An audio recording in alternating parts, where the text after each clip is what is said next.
Hello. Hello.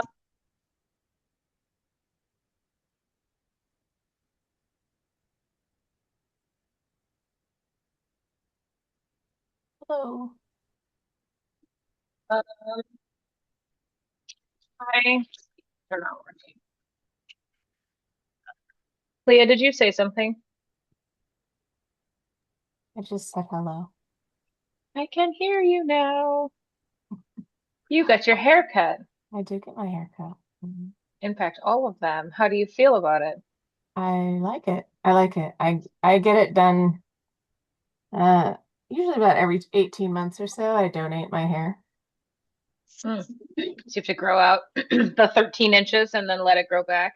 Actually, I donate it to children with hair loss, and they only need 8 inches. I usually Oh, I usually go with I think this time it was I cut off 9, but um if I let it go for a full 2 years, I can usually get like 14 out of it. But I the was first time I ever shaved my head, it was because I tried to donate 14 inches of hair, and that required it to be essentially bald at the back, and then to cut it that short, the rest of it had to be essentially bald. Oh, mine grows very, very fast. So does mine. Yeah. Might as well But let other people enjoy the benefits of it. yeah, and I have a lot, like I have a lot of hair, like a lot of it. So I usually I this time I only got like I think there's 5 ponytails out of it, but my last donation was 7 ponytails, I think. Wow. That's Yeah. a lot of hair. It is a lot of hair. Like I have a lot of hair. It's very thick. It's very fine, like each strand is very fine, but I have tons of it. And Well, it's cute. I I get it like all your pet. thinned. I get thinned every time I get it cut. I get it all thinned out and yeah. Hey, everybody else. Hello. Hello. Has anyone been bald? Huh? Has anyone else been bald since we're in the subject of cutting hair? No. I used to do the undercut. That was kind of baldish. In general, or like right now? In, I mean, I know you're not bald. Like, uh, yeah, I have been ski bald completely. I had a bad breakup, and I did the thing. The shave your Yeah, head to get over it thing. It worked. I'm a fan. I've shaved my head more than once. I will tell you, it is absolutely the most convenient haircut a person can have. It's very relatively freeing. recently, I had a bad job and shaved my head bald. I did that once.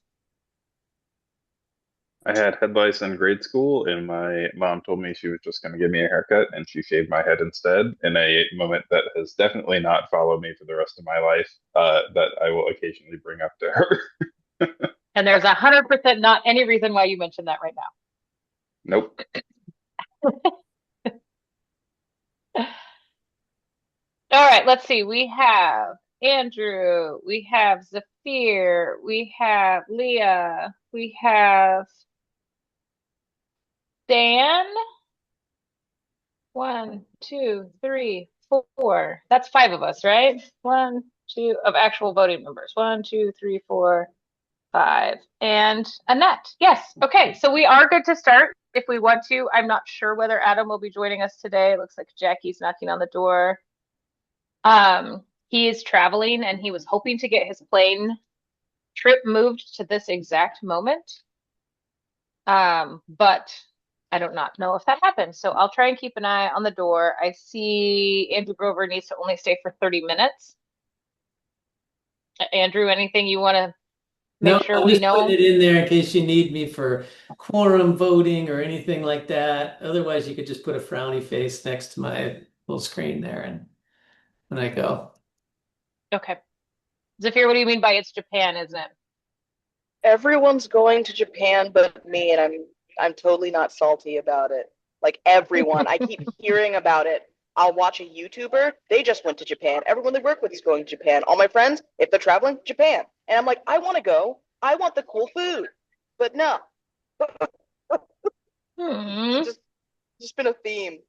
It's very amusing. Unfortunately, he's in Sacramento, so you don't have to be jealous of him at all.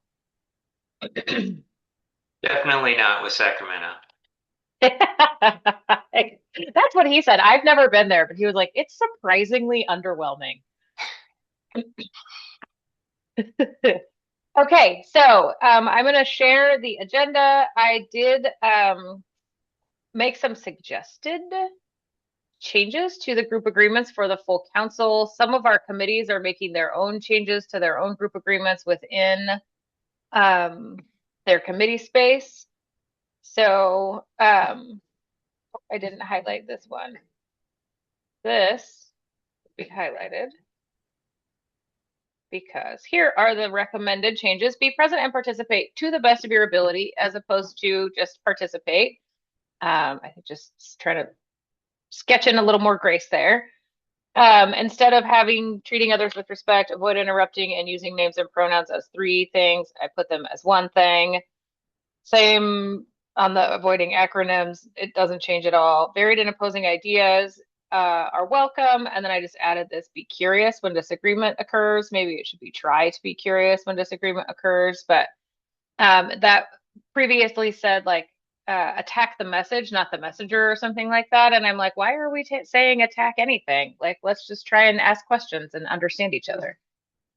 So just a little bit of a wording change there. And then this was interesting. I added this: avoid problem solving for individual situations or crises. And I suggest adding connect offline if possible.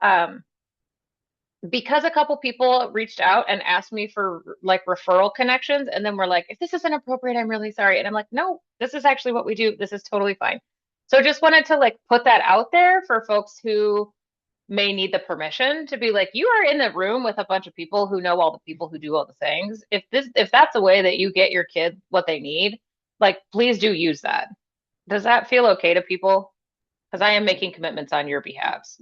I do Okay. want to say on a personal note, that's extremely good to hear because I've had moments in my long tenure here where I'm like, I could really use something, but I feel like asking it would be inappropriate. You have earned that. You've earned that access to see. Please do use it. Sweet. No change in keeping our focus on the system of care. No change in being mindful of the power dynamics in the room. And then this is one that I talked about with Anderson, and his and I check-in last week about do your best to avoid harming others and try to be open to repairing any harm you may cause. Just to try to create space for folks to understand that intent and impact aren't always the same thing, and that if someone names that you have harmed them, we will invite you into a conversation about it. You can say no, but try to be open to repairing that harm even if you feel like you didn't hurt somebody's feelings on purpose. How do you guys feel about that? Maybe it says try to be open. I don't know. What do you think? Thumbs up from Zafir. Zafir, would you prefer try or just like be open to it, friends? I guess I would have it just be open to it, because I mean, like, if you caused harm, you caused harm. That's not something you can just like, but I think more realistically, try to be open, because it feels less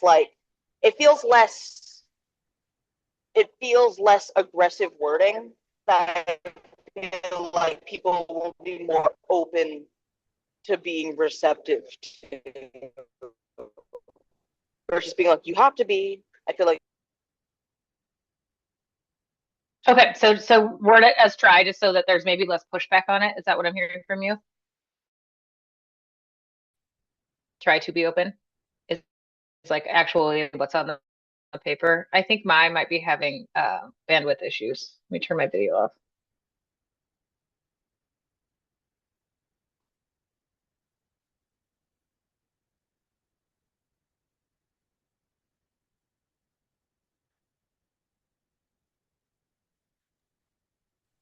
And if you're talking, we cannot hear you. Yeah, I'm not. Did you all hear that last part where I asked Zafir if you wanted me to say try on the paper. Okay. All right. Yes, we Sorry, I'm got thumbs having up. bandwidth issues. Okay. All right. And now my phone, I just texted my son to please stop streaming video so that maybe I can finish this meeting. And my phone keeps wanting to take every word I say and turn it into a text. Try to be open to repairing any harm you may cause. Okay. And so that, oh, B. Those will be in the new full council slides. Oh my gosh, if I could type. For our June meeting, any committees who want to adopt these are welcome to. If you want to keep your old ones, work with your committee staff, committee chairs to adjust your group agreements so that they are accurate.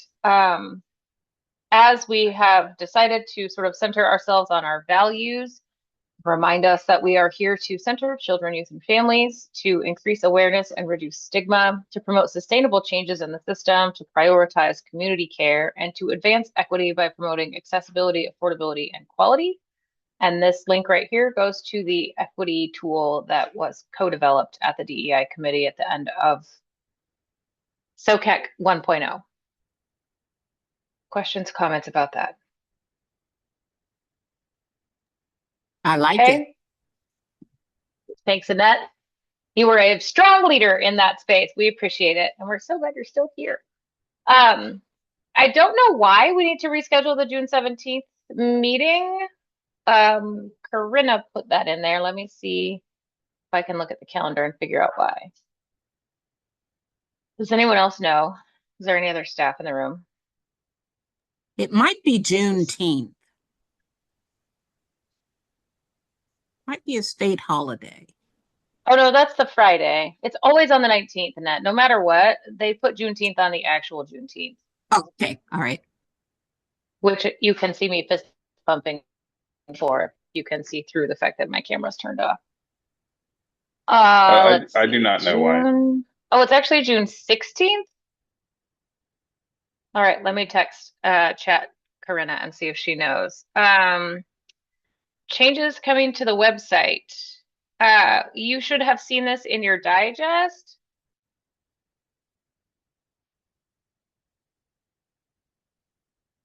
But there was a federal mandate that came down around accessibility standards, and any document that is posted on any government website, so ours is government by way of being OHA, has to meet specific and certain accessibility standards. We do not, we actually got left out of the messaging on this by OHA by accident. And so we just found out about this a couple weeks ago.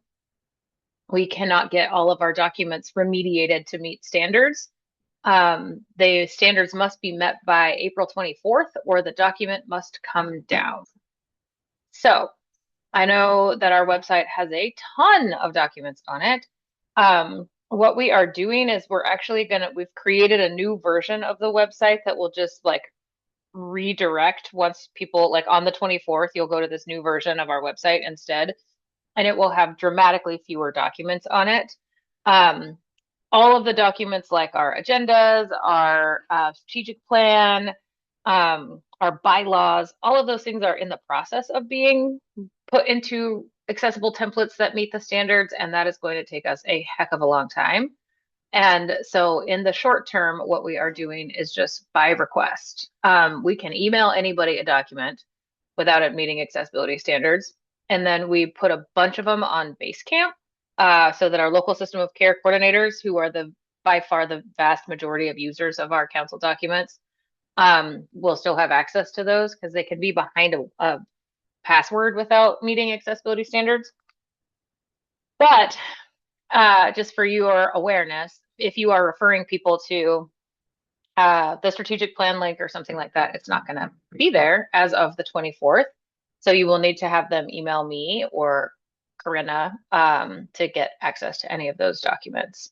In the long term, our comms person, who may or may not ever exist if the hiring process ever is complete, will be responsible for remediating, understanding those guidelines and making sure that our documents meet them and putting things back on the website. But heads up, all of our documents are going away. Questions or comments or fears or suggestions. Hey, Anne, are you sure the strategic plan documents are included in that? I thought it was just things like our legislative report or, like the HB 4151 report, the Let me see. respite I can actually report, give a link. Let me find it. Kim. How do you spell Kim? like the roster, the member bios. Yep, those things are going away.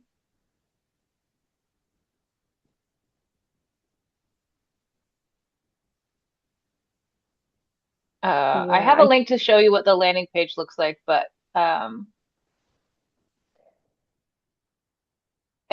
I think it may have the strategic plan on there. If things went through the OHA Pubs team like within a certain amount of time, they should be up to standard. But I don't know which documents there are. I'll find it and we can put it in the notes.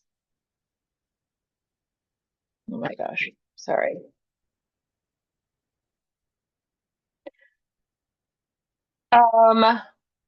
We also are starting office hours for people to just come and have a 15-minute chat with me in May. So we had kind of thought about um doing it whenever the membership committee isn't meeting because the membership committee was going to be meeting quarterly and then they really looked at their workload and decided they need to be meeting monthly for the next from now until August. And so we may need to change that around, but you should be getting some emails from Corinna to sign up for those.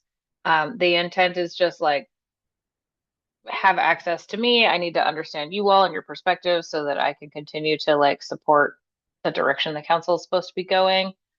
So if you have questions or concerns about registering for those, please email Corinna. And then I had put the suggested group agreements. Oh, the last thing is the bylaws. We had talked about editing the bylaws. I've made a bunch of edits based on recommendations from all of you, and I have the draft to send out. I was hoping I could send it out and you all could email me thoughts and feedback, and we could vote to approve at the next exec meeting. How do y'all feel about that? Rather than doing like a group editing process, which is like my own personal hell. Yeah, I prefer that personally. We'll sit here wordsmithing things the entire meeting. Just Exactly. And if there's like a big thing you care a lot about, like highlight that, let us know. And we may need to be like, okay, Zafir wants this word and Annette wants that word. So what are we gonna do about it, right? Like we'll figure that out together if there's any kind of conflict. But like 99 times out of 100, it's just crazy making work. Yes, Jasid loves arguing semantics for 2 hours. You're the problem. Just kidding. Okay, so now we are moving into the committee reports section, and then we may end up this is our first sort of how do we do this meeting and how do we use this meeting to plan for future committee agendas. So we'll just go through this and see how it goes. Feel free to speak up and redirect me or boss me around. I do not need to talk this entire time. So investments in finance, Dan Toma, what did you guys do or what will you do at your next meeting? We have not had our first meeting yet. We decided to put that off for a month while we continue to recruit our membership, which I think is pretty well in place. So our first meeting is coming up, I believe, on the 27th, something like that, of this month.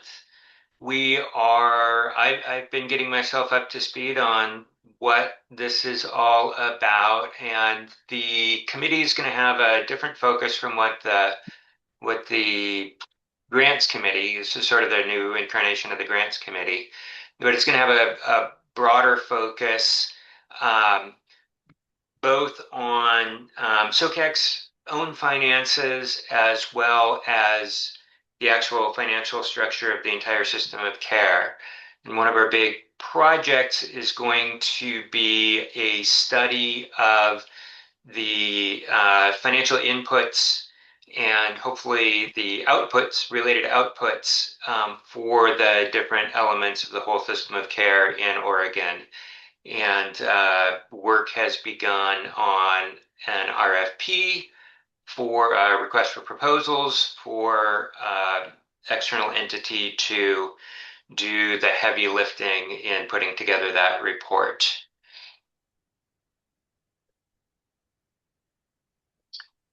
Awesome. I know Christy's drafted the sort of first paperwork that is required to get those contractors contracted, Dan. Is there anything in terms of connections between the investments? I know you haven't even had your first meeting yet, so maybe this question is irrelevant, but anything in terms of that work that you think is kind of we should highlight for the other committees at this time? Yes, if my understanding is correct, we have System of Care Advisory Council has a surplus in our budget for is it the current biennium, Anna? Mm-hmm. Of almost $1 million. And so one of the things that we are going to need to do is take a look at what we want to do with that surplus and what investments might be worth making with that surplus while it exists.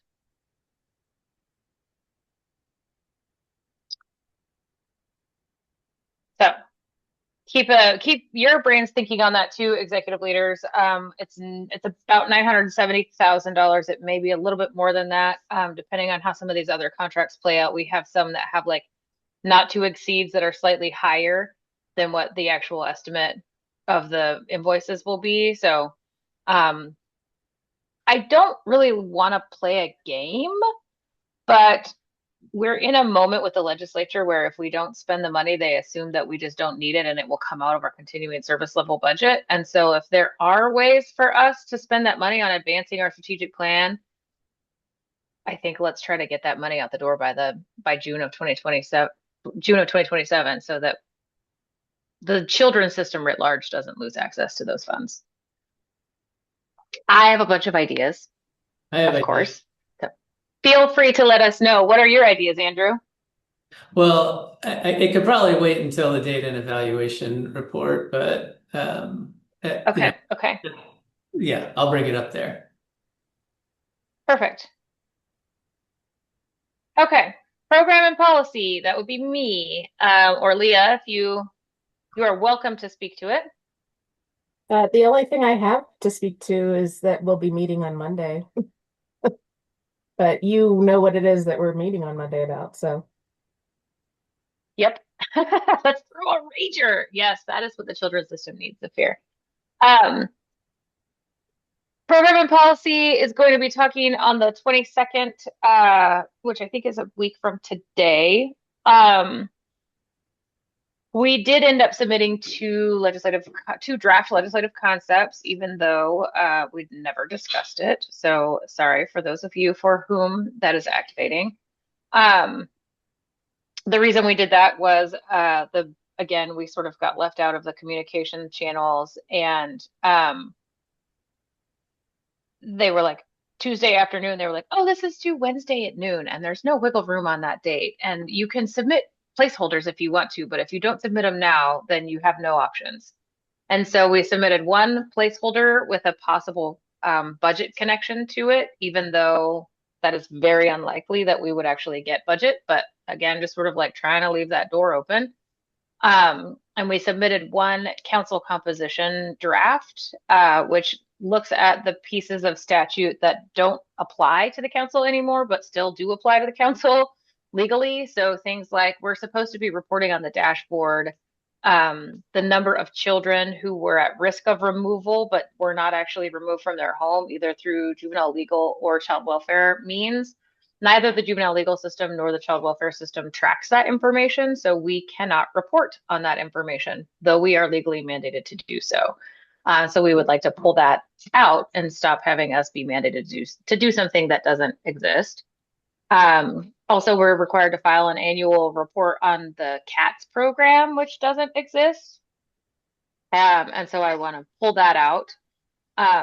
one sort of potential politically dicey piece that I would love to consider is expanding the definition of the seat that Disability Rights Oregon holds right now to a seat for federally mandated parent support or family support organizations. That would keep it fairly narrow, but it would allow like FACT Oregon, it would allow OFSN, it would allow OCEAN, which is the medically complex children's program at OHSU.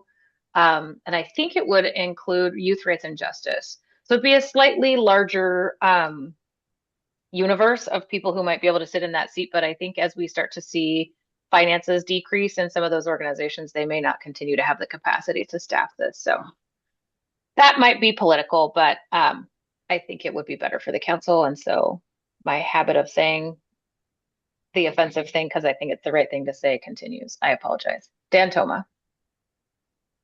Thanks. So with CATS, since mobile response, MRSS, and stabilization services is the replacement for CATS, and because mobile response and stabilization services is a pain point, rather than getting rid of reference to CATS, would we want to update it to MRSS? We've been reporting on MRSS. Like CATS doesn't exist, but here's a report on MRSS. So I think like that is probably what will end up happening. I'm looking for where it says specifically what it says in the bill. But yeah, I think that is the likely result, Dan. It may be something even more general, so that if the mobile response and stabilization system actually gets shut down, that we don't have to go back, but I'm also fine to go back and do another. Okay, thanks. And Zafir, MRSS is mobile response and stabilization services. So that's the ideal is that anybody anywhere in Oregon who's experiencing subjectively a crisis that doesn't have to meet anybody else's standard of what constitutes a crisis can have somebody come out and do an evaluation and, as appropriate, engage them in brief stabilization services, which will help, which includes care coordination to help get them connected to ongoing services. And the rollout has been rocky, under-resourced, and underwhelming. Good description. Andrew Grover. Yeah, so that was going to be my exact point. But I had another thing. So first of all, MRSS is CATS. They just changed the name. The money that was invested in the crisis system that was at that time called CATS in Senate Bill 1 basically just got shifted over. So I don't think we should lose that. I think we should just report on MRSS, understanding that that's the continuing kind of service that came from it. Yeah. And it is a big pain point. But the other thing, and this gets a little more nuanced, but at one time, the folks at ORE, which I know is now being kind of split into two groups, had a concept around how they could measure kids who are at risk of foster care but didn't go into foster care.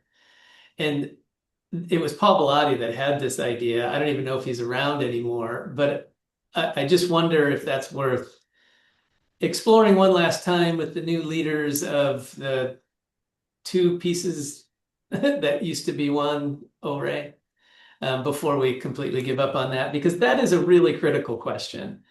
You know, are we preventing kids from going into foster care? That's a really important question. And if there's any possibility, and it can go to the data and evaluation committee, we can talk about it. I think we got the right people there. And if in the end we can't, then we can't. But I'm just wanting to make sure that it doesn't just go away without one last effort. I will lower my hand now. That's good feedback to think about. We may want to think about like adjusting those words instead of just deleting them. Sorry, I'm going to turn my camera back off. Um, so rather than the number of children, youth, and youth offenders identified in the section who are previously identified as being in danger of removal, but who have been able to remain in their homes existing on the dashboard, it may be something like we're required to file a separate annual report, like add to the annual report about MRSS, the effectiveness of child welfare, prevention efforts or something, right? Like working Yeah. with, what is it called? The Office of Performance Policy and Research, which is part of what ORAE is splitting into, to design some ways of looking at that, and then us doing some of that reporting. In the long run, I think us combining with whatever ORAE is turning into and OKID is turning into to like do better data work, maybe not folding, combining, but like working more effectively together is my goal. Maybe Cody or the data team has more to say about that. Jackie.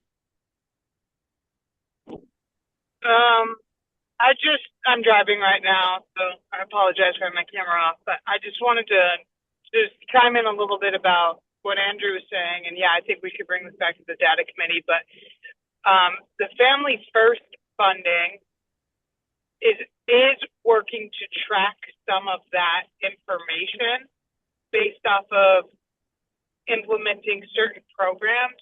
So I know that they are tracking that Family First funding and how that is keeping kids from entering foster care. So I just wanted to throw that out there. Okay. So instead of saying we're getting rid of cats, we actually want to say we're going to continue to report on like mobile crisis response and community-based crisis stabilization services, just so that we're not naming a program, but we're actually talking about the activity, whatever the program ends up being named. And then on the folks who were at risk of removal but didn't end up getting removed, we'd be more talking about the impact or the effectiveness of prevention systems for preventing removal from people's homes, right? Or family disruption. And that way I think would also then look at juvenile legal as well as child welfare. Yeah, but on the child welfare side, Jackie makes a really good point. They're building a whole system for identifying candidates of care, and we will know whether or not those youth enter or not. It's still in its infancy, but it should be leveraged. Okay. So maybe we just don't even remove that part, but we might want to consider adding the prevention of family separation in both CW and JJ. Because I feel like that's a question we talk about a lot, and we actually aren't mandated to like mention it in our reports. So, okay. The rest of this conversation will go to program and policy, but your thoughts and feedback will be incorporated in that conversation on the 22nd. Feel free to join us. Data and evaluation. Andrew, Jackie, or Cody? This is what happened in the meeting too. No one knew who was going to talk first. That is on my list for our 2 weeks from now discussion, is to to figure that part out. But the meeting went pretty well. I guess take this first part. Meeting went pretty well. We had a good intro meeting yesterday with lots of folks in attendance. I think we need to make some adjustments to who our actual voting members are on that committee, and come up with some ideas for next meeting. I don't want to put the cart before the horse, but I definitely have a few ideas and points for discussion. Andrew or Jackie? No, I think that's it. Jackie, you want to go? I can. I mean, we reviewed the charter and just got some feedback on that. Voting to approve that, to move that forward. Our next meeting. That's the only piece I wanted to add in there. Yeah, no, I don't have much to add to that, but I do think it was a good meeting. I liked having OKID and the two kind of new leaders of what used to be ORAE, Office of Research, and I don't even know what that one stands for. But now they've got two, and one of them's kind of about the data, and one of them's about the evaluation, and then OKID, the Oregon Child something dashboard that OHSU runs. Those folks are there too. I'm trying not to say acronyms. It's like impossible. OKID, Oregon Child Integrated Data Set. Yeah, that's it. Which the three those three teams have lots of resources, and I just really want to leverage them. My idea about the money, and then I'm going to sadly have to drop off, is and this may not be possible, but there are a lot of things that we are trying to measure with administrative data about the outcomes of the system and the needs in the system that the administrative data is not likely to tell us ever. It's very difficult to know what the need for, in-home services in this area, or what the need for residential services across the state. It's hard to know that from administrative data. It's also really hard to know what kind of impacts, are young people and their families better off because they got this service or that service? We may never know that using administrative data, but I do think there's a possibility that we could know a whole lot more if we took a statistical approach to it, where we identified a representative sample and we used that to project into the population at large. The public health people do this all the time. It would be complicated, and it would probably be expensive, but it's worth considering, because we could be doing this for another 20 years, and I don't know for sure that we are going to know definitively, are people better off because of this or that, unless we take a different kind of approach other than just looking at administrative data that's available at the agencies. So that concludes my proposal. Looking forward to the work you do in data committee to make that conversation turn into action. Cody's going to do it. Andrew, just in terms of an actionable next step here, would this look like issuing a solicitation for some sort of evaluation contractor who could help us answer the questions? I think so. And I think they would have to have a program manager and some statisticians. At risk of going down rabbit holes, so feel free to stop me. But I think this would be better served as putting out a grant for some kind of research study team to collect new data instead of using the administrative data that we already use. Yeah. I think that's all the refinement that we need to do. But yeah. It's just a germ of an idea. I bring it up like 3 or 4 times a year. But since Dan said he had money, I'm like, well, wait a minute, we could spend Dan's money. That's what we're here for. Yeah. I love the notion that it's my money. I'm going to work on that. Yeah, right. Yeah, you just became a millionaire, Dan. Awesome. Almost, just shy. Just shy of a millionaire. All right, I got to jump off, but it's good to see you all. See you next time. Thanks. Okay, Family Advisory Committee, Vanessa or Annette or Leah, whoever feels like they want to be the speaker. Wait, what about membership? Oh, shoot, I skipped you. I'm so sorry. Membership and development, not quarterly. You did things. You did important things. We actually got a pretty good running start going. So of course we did our initial introductions and kind of decided what the group agreements mean to us. We went through the charter, agreed and made some changes. Also, we established some priority populations to try to hit on when coming to getting membership for the full council. I think we wanted to stick with the initial idea of having juvenile justice involved youth and juvenile justice involved family member, or justice impacted or justice involved. So those are 2 of the seats, and then we were hoping to get in touch with our tribal liaison to see about how we can start doing outreach or what that would look like in the tribal communities, to try to get that seat filled. I know we haven't really had on the youth side of The things. seat is Haven't had. filled. Oh, is it? Oh, Good sweet. news. The tribal seat is filled. Yes. TJ Foltz is our new tribal representative. He was at our last full council meeting, and I think he said he was voluntold to take the seat, but Whoever Oh yeah, told yeah, him to, whoever voluntold him has a lot more power than any of us in this room. I meant for one of the youth or family seats. Oh, okay, okay. So you want to make sure we have some more tribal voice in this space, not Yeah, just that one tribal rep. yeah. Got you, got you. Thanks. Because I think that's like in the youth and family space is a voice we haven't had. Um, so I tried reaching out Okay. to TJ. Haven't heard back yet, but hopefully that's still like on the table. And we're also trying to reach out to OYA and ODHS, I think, to see if we can make any connection on how we can get some of those justice impacted voices in the room. I think no, we also have a guideline for our next few meetings. Um, we are going to temporarily be doing them monthly while we get all the uh the bones of the council or the subcommittee going, and then switch to quarterly once there's not as much work that needs to get done right away. Um, I think that's it. Okay. I'm putting something in the chat.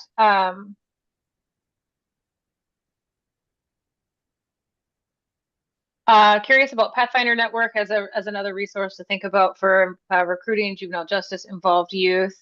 And then tribal liaisons for the agencies. They also have lots of tribal connections. They might be people to reach out to just say, like, we're looking for people with lived expertise that you may work with through your different agency work. So just I'm happy to facilitate any connections. I have connections to all of those people, all those entities. So if that feels like a fit for the membership committee, let me know. I expect to be at your next meeting. So That would be amazing. We can talk about it more there too. Yeah. exactly. Yeah, we can dig in. And just I'm also happy to do some outreach through the contacts I have for the System of Care grants. That would be great. Oh yeah. So if you just want to send me an email, I can kind of get you connected to my folks there. Yeah, I'll send you one right now. Awesome. Perfect. Okay. Family Advisory Committee.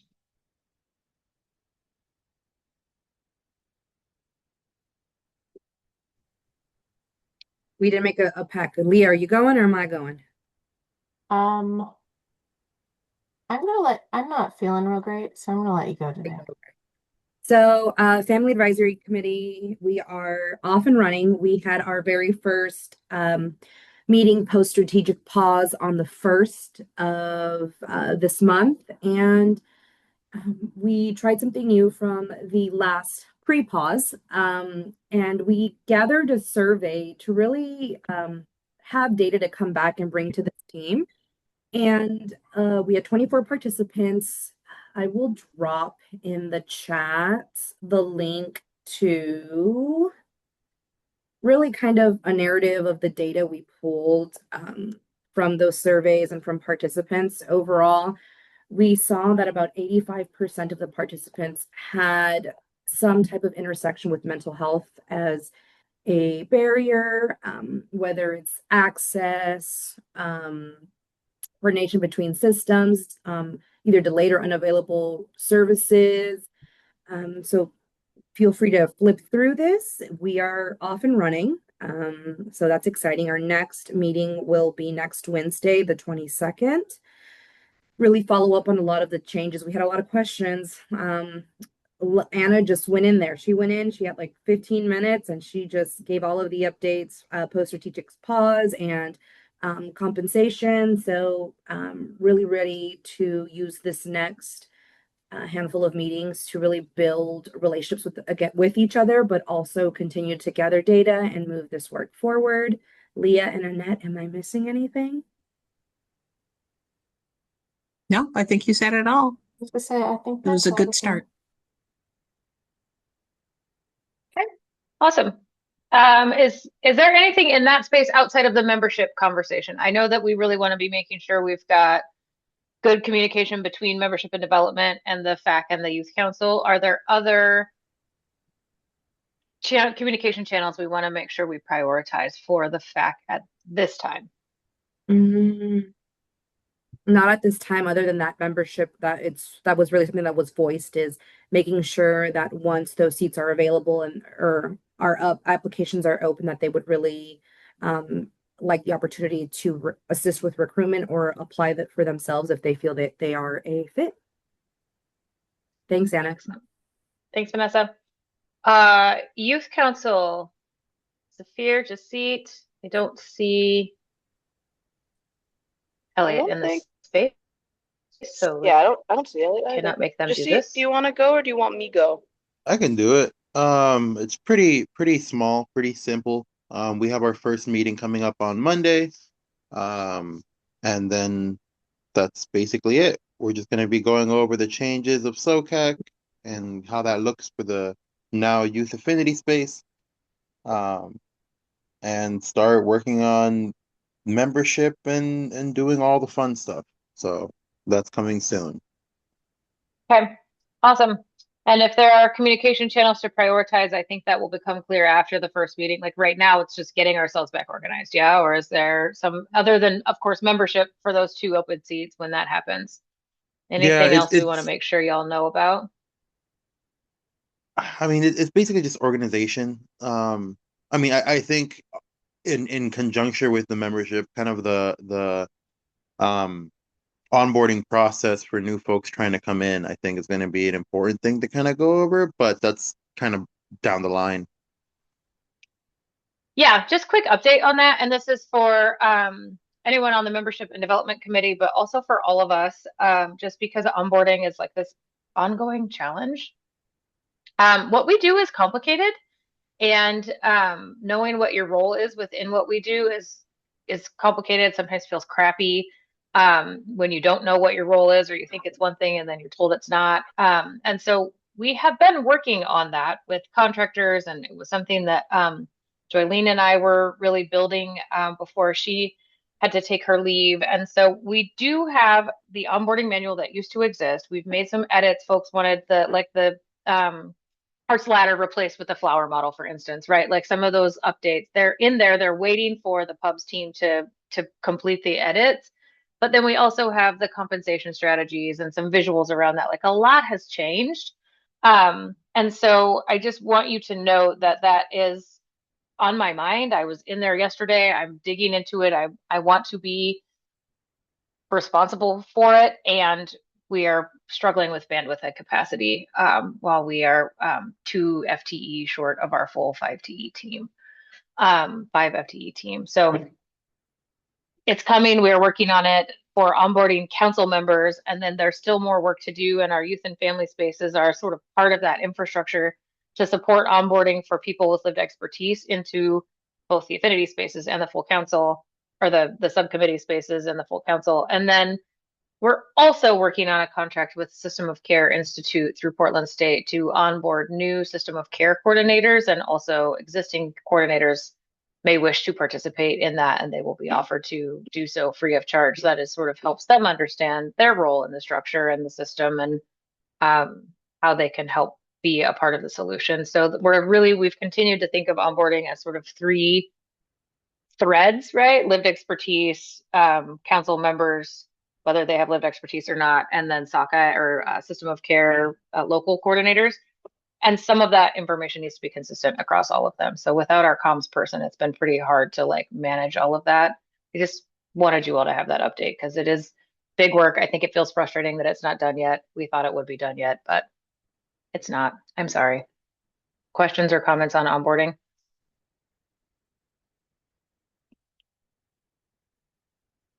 All right, Miss Annette, can you give us updates from the OYA Safety Committee, Oregon Youth Authority Safety Committee? Yes, we are in the process of evaluating the what a family advocate looks like. I know K.O. Berger has been in that role for a couple of years now, so they're revamping that. She may stay on or may not, still kind of up in the air. Grievances are down. Happy to report from the youth who are there. I know they're doing a lot of work around getting kids connected with their mental health support and addiction support. So that's great. OYA is involved in that as well. And also, unfortunately, there was another lawsuit filed within the last week. So those types of things are ongoing. So feels like Mike Tessine has really worked hard to staff up, get some more staff in there as well.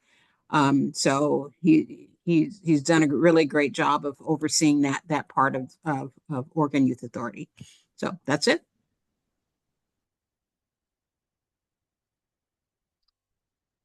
Glad to know that you think that. I've heard people only reach out to me with criticisms, right? No one ever calls me just to say, gosh, Annette Magicotomy is doing a damn fine job.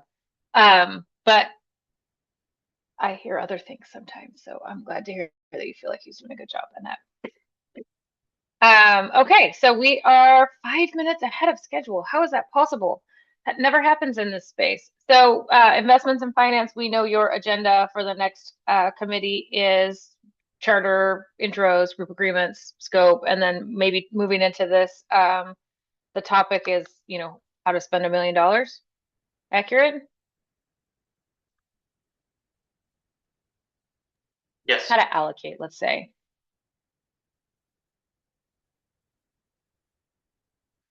Okay. Program and policy, we will be doing legislative asks, refinement,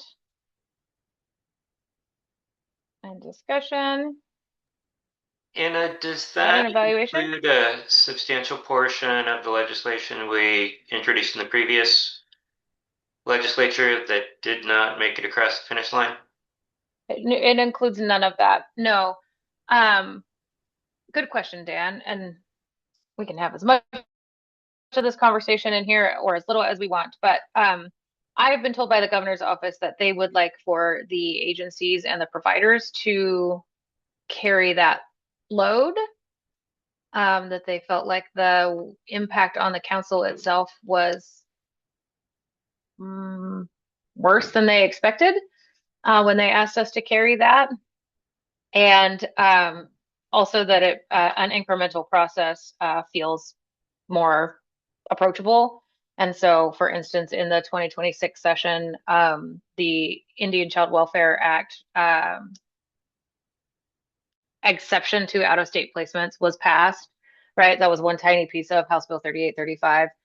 My expectation is that there'll be another tiny piece of 3835 that they work on in the 27 session that comes out of one of the agencies and that we may be supporting, but it's unlikely that we will lead on something like that in the short term. Thank you.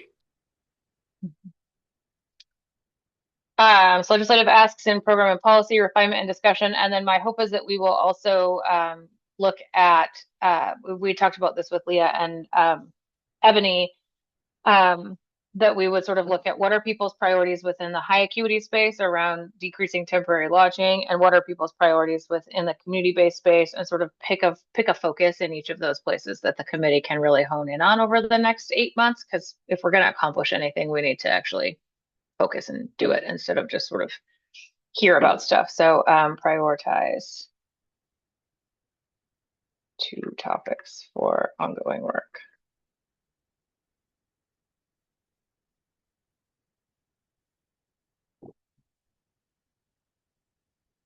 Okay.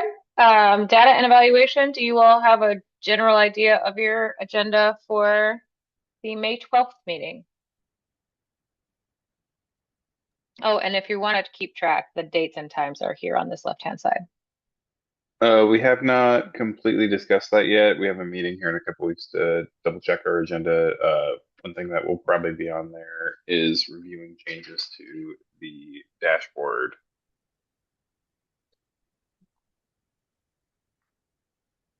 Okay. Possibly. I mean, that's a while away. May 12th, more to come. I would be curious there, data and evaluation chairs, about Andrew's topic that he mentioned, like how do we start that conversation, and what, for me, what needs to come. I really want to be thoughtful about the connections between investments in finance and data and evaluation, and how we can make sure that we're still having a dialogue there, because the money impacts what gets measured, and what gets measured impacts what's funded, and back and forth. So just putting that as a flag out there that you can pick up later if you want to run it down the field. Membership and development, Jasit, do you happen to know, or have you guys had a chance to identify what your next agenda topic would be? And I have this as quarterly, but that's wrong. So your next meeting is Yeah. going to be May. I can find it. I'll fix it in here. But you can keep talking, Jasit. If I recall correctly, our next agenda topic is going to be just discussing that outreach and really getting into how to fill those SOCAC seats. That's the big bulk of our next agenda topic.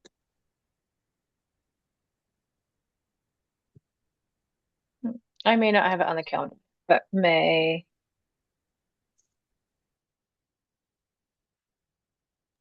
We might have a draft of that orientation handbook that we could bring to that meeting if you wanted, or we could wait till June. I think we'll wait on that one. I think after this meeting, our plan is to hard commit to that kind of orientation process. So I think that can wait a bit, but I do appreciate it. Okay. I guess I was assuming that the member handbook would be a part of the orientation, like a kind of resource within that. Yeah, and that's what I heard Jasit just say. Like, that's not a May conversation, but it might be a June or July conversation. Is that what you meant, okay. just Jasit? Yeah.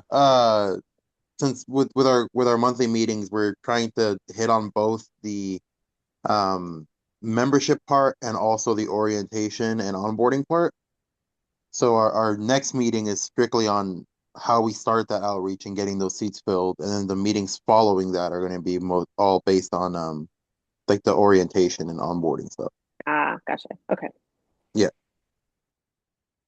At exec next time, we will vote on bylaws updates,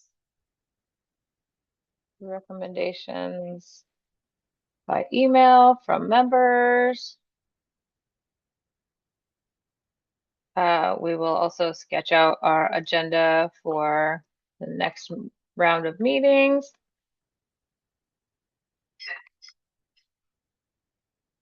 And that will be May, so we will also want to be confirming our agenda for the June full council.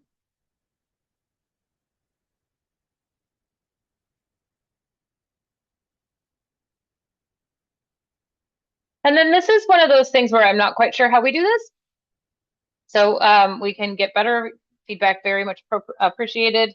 There are a lot of folks in the world who want to ask Family Committee and Youth Council, Family Advisory Committee and Youth Council to weigh in on X, Y, Z, and Q. What we are doing, at least until Joylene comes back on the Youth Council side, is just putting those in a spreadsheet and then putting those in front of the Youth Council chairs. Y'all haven't gotten this yet because we haven't had this meeting, but a little menu of like, here's all the things people have asked us to ask you guys if you want to have opinions about. Do you actually want to take any of this into the agenda for your next meetings, or do you want to say no thank you? Right? Because they can just be reactive spaces and only give their voices to things that the system wants them to, or they can be more proactive spaces, or there can be a balance there. And so if we at the council level have topics we want to request that the Youth Council or the Family Advisory Committee sort of pick up and dig into, this would be a time to say like, wow, investments in finance is really interested on youth priorities around how we spend this $1 million. We maybe want to talk to them about what they want to do X or Y, right? So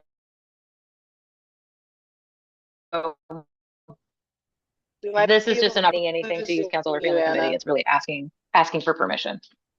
Oh, sorry, I'll turn off my video again. I'm sorry.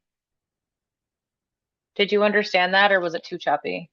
What I gathered was you're asking if having that like menu option thing for requests coming into the affinity spaces is a good way of going about it, or if we want to be proactive on our own approaches to things. Is that the gist of it? More talking about, that's a conversation I think we'll have with you guys when we get into that smaller space, and you all can be like, no, we hate that idea. But because we're a little bit out of timeline, what I was saying in this space was like, if we want to have things we want to put on that menu, what would it be, with a full understanding that it is a request and not a demand?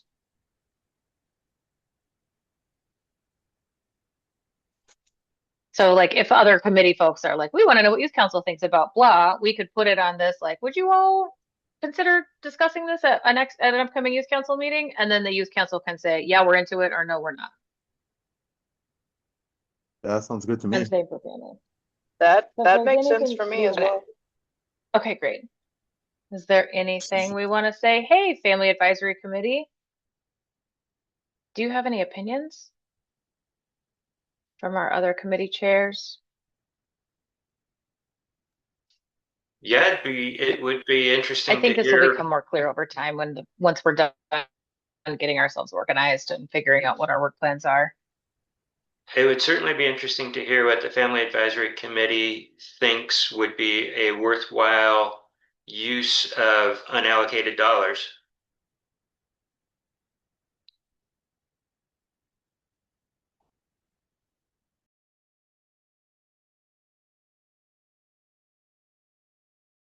Yeah, and Anna, that kind of goes back to a question I put in the chat about how we're identifying youth and family members for the committees. Because I know at least for investments and finance, we haven't seated anybody from youth and family. Yeah, we haven't quite figured out, like, I mean, people are welcome to come and watch those spaces. We haven't quite figured out like what that process is and what the dynamic is in terms of how much agency do the youth chairs and the family chairs have in facilitating that. So that is we are not ready yet to make that decision, but we are working on getting there, as we need to really get our youth council and our family committees re-stabilized. I am really reflecting on this past couple weeks, how strained some of those relationships have become since last year, and how much challenge there is in this change that's happening within the council, and Joylene being gone, and none of this is her fault, right?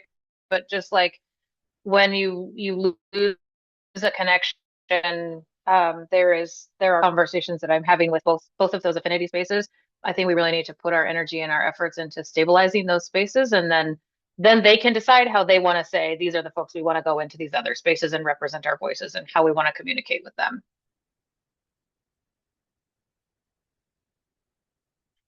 Yeah, exactly, Zafir. Once we've, what he says in the chat, once we've slowly ramped into our regular youth council meetings, I think it'll be a breeze to get through topic requests in a way that, and allow a good bit of agency. We just got to pull a Stilla and get our groove back. Exactly. Yeah, I think so process. as well. As far as family council, I think it's going to take a couple of months to get everyone back together, build some relationships, and then I think we'll be able to move forward. But it's going to take some time to do some repair work for folks in that space.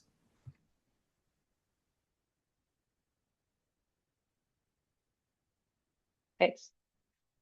And then we have the June 2nd reports and updates meeting. My expectation here is that we'll just do, reports and conversations about what's happening in our subcommittee spaces, what's happening in our affinity spaces, and talk about what each of those different spaces want to know from each other, how they want to, information they think the other ones should be considering. If you want something else specific on that agenda, you can tell me now, or you can tell me in our next executive committee meeting. We do have Selby Stebbins on tap to be our local system of care highlight that day. We have local system of care highlights coming in for each of those 4 quarterly meetings. That meeting, as a reminder, will be remote. And then on June 16th, we will discuss and decide anything that needs to be discussed and decided from the previous June 2nd meeting, or if it's just like more reports and updates and discussion, we'll do that. We're just figuring it out. We also, Cody and I are going to come together and look at the reporting timelines that we have and make sure that we are communicating with everybody what reports need to be completed at what timelines, and different committees in their charters have different responsibilities for reporting.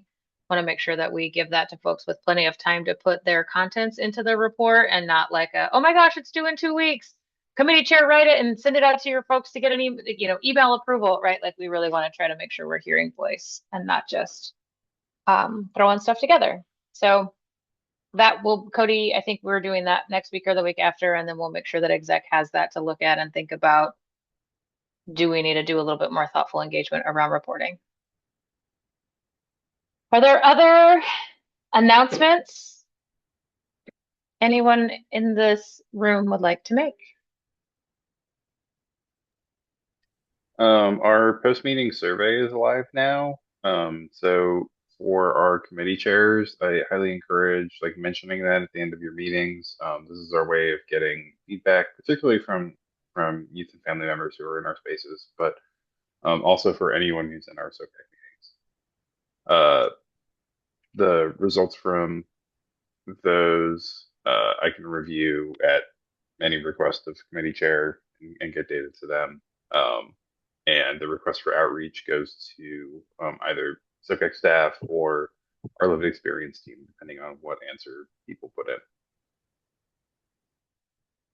I also just want to say that it's already kind of working, right? So we've done it in the family committee space, we've done it in a couple of other spaces, and we're actually getting some really important, relevant themes coming out that folks did not reflect on in the conversation, but were able to put into writing, that have helped us be more responsive in terms of our support. And then somebody asked for some peer support that turned out to be critically important for the well-being of their young person. And so the ability of our system to be responsive to that makes me feel like we have a lot of growth and development to continue to do, and we're making a lot of progress. And I'm pretty excited about the feedback loops that the lived experience support team, or we call them the crew, has been able to put together. So thanks y'all for each of your very thoughtful work on that, and specifically Annette for the support that you provided.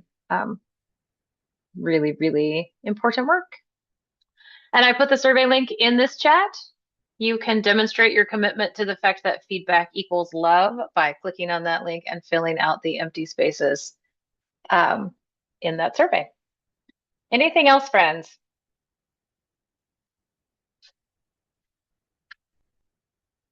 Well, Ebony, thank you for joining us. Sorry you got here right at the very end of the meeting. We'll send out notes to everybody. And with this, I give you, 23 minutes of your life back. You're very welcome. Have a great evening. Take care. Appreciate you all. Thank you. Thank you. Bye. Bye.